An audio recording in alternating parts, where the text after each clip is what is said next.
Hello, my dear listeners. My name is Risha Chetri, and I am a faculty member in the Department of Commerce, Salesian College, Siliguri campus. Today, I am going to briefly discuss the topic of depositories law. So, the first question arises: what is a depository or who are depositories? So, a depository is a vital link between the listed companies and the shareholders. So, if a shareholder wants to purchase shares of the listed companies, it has to go through the depository. So, depository is a place where financial securities are held in dematerialized form. It is responsible for maintenance of ownership records and facilitation of trading in dematerialized securities. Now we come to the legal framework for a depository. So what are the acts by which the depository is governed? So a depository is basically governed by 4 acts.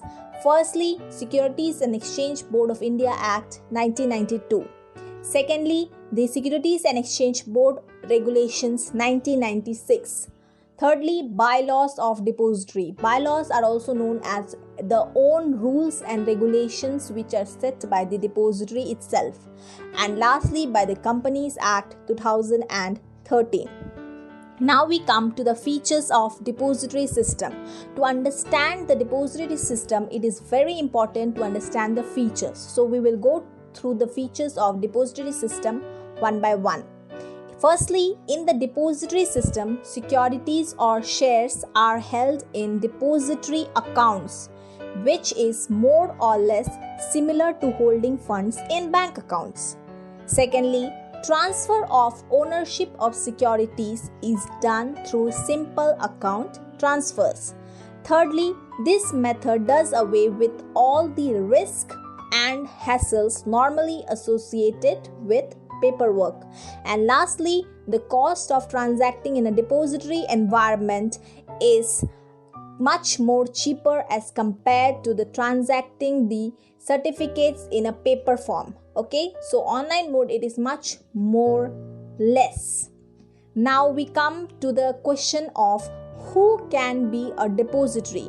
So how can you answer that question? So the answer lies here. Depository means a company formed and registered under the Companies Act 2013 and which has got a certificate of registration from SEBI. So to become a depository, it is very important that the company gets itself registered under the Companies Act 2013 and also it has to get a certificate of registration to work as a depository from SEBI. Okay.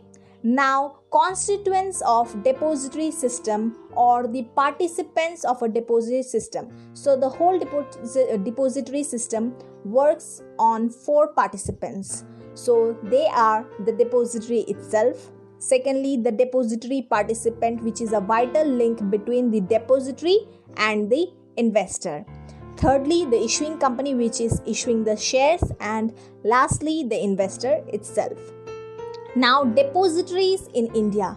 Basically, there are 2 depositories which are registered under SEBI and is currently working in India. The first one is NSDL, which is known as National Securities Depository Limited.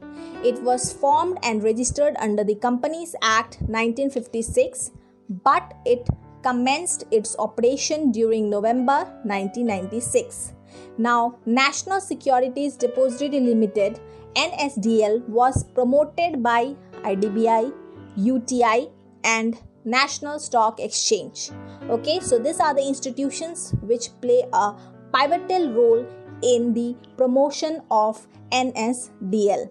The second depository which is functioning in India is CDSL or Central Depository Services Limited, which commenced its operations during February 1999. So after 3 years when NSDL came into existence, CDSL started functioning.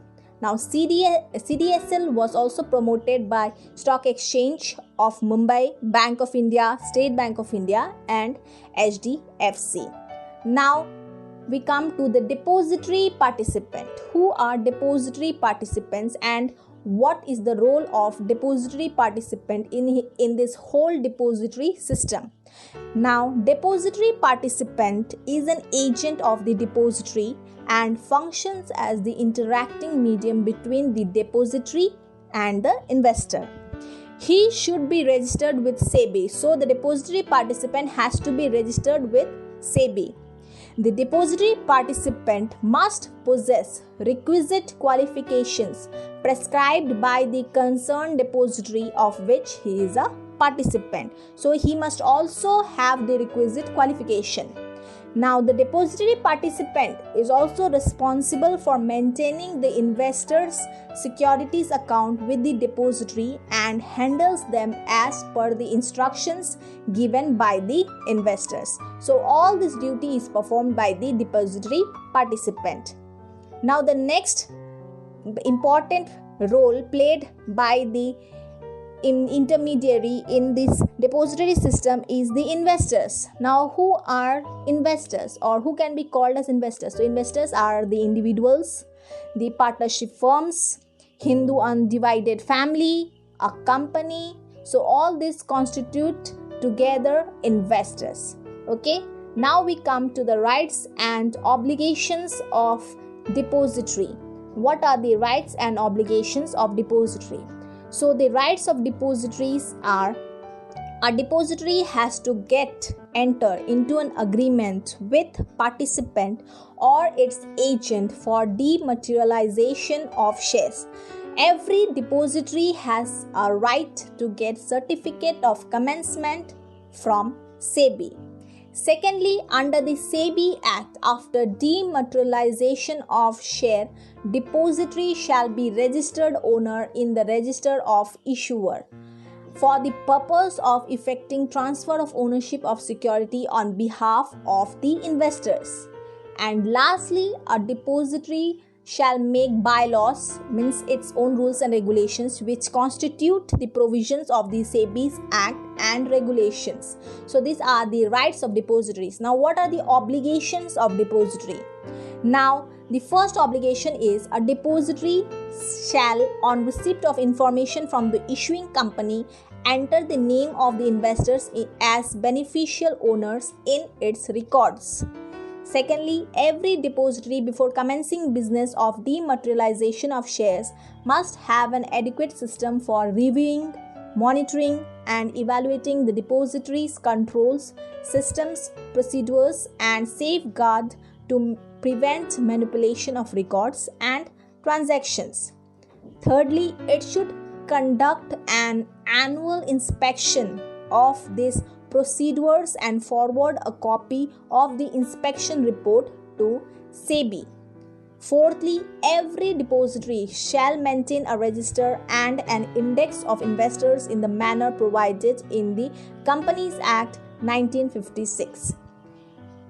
And lastly, in the event or loss or destruction, sufficient backup of records should be available at different places. So the records of the investors and the shareholding should be kept in different places, so that if it is misplaced in one place, it can be located from other place as far as possible. Okay, so these were the rights and obligations of the depository system.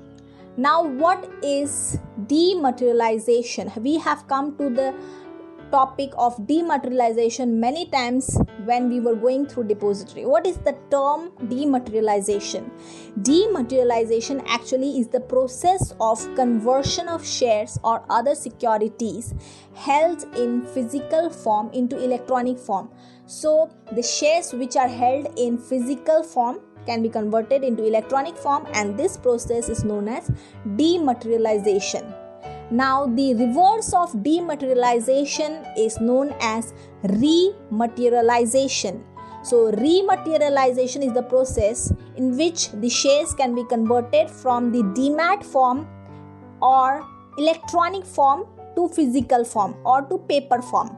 Okay, so this is the opposite of dematerialization. So, rematerialization is the process by which the demat shares can be converted into physical shares. So, this much I want to share with you all. Thank you for listening. Stay safe. This and other episodes of Radio EduPods, Radio for Learning, are available on Listen to My Radio app at 6 p.m. from Monday to Friday and at 6 a.m. from Tuesday to Saturday. All episodes are available on Salesian TV YouTube channel. Share, like and subscribe Salesian TV, the ultimate learning resource channel.